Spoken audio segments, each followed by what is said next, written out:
I'm Atlanta hypnosis expert Wesley Anderson, Doctor of Clinical Hypnotherapy, and I'm going to tell you a story that illustrates a very important point about goal setting. My client was 62 years old. She came in for a stop smoking program, and she let me know in no uncertain terms that she liked to smoke.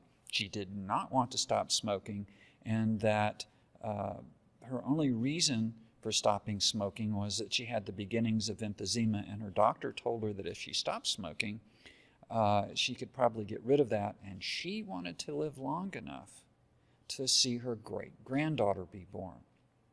As we're talking, it comes out that she's got the attitude that smoking is something no one can take away from her.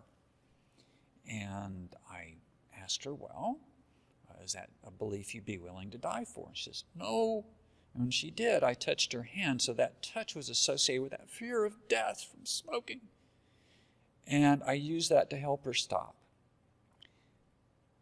And then I wondered, well, all right, what happens once her great-granddaughter's born?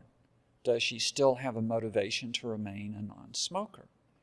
So I asked her, well, would you like to see great-granddaughter's first few steps? Well, yes, she would.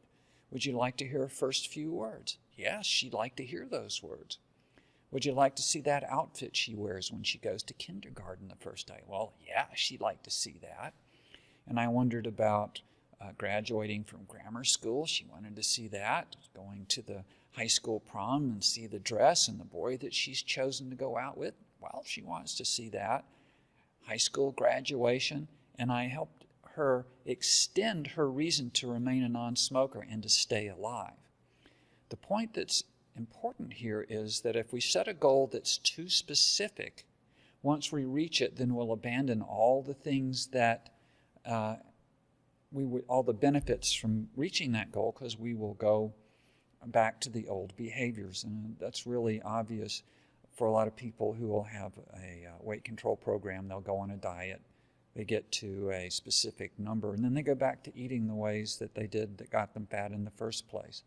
So they need to make a goal of eating in ways that are naturally going to produce the slenderness and the health that they want. I'm Wesley Anderson, Doctor of Clinical Hypnotherapy.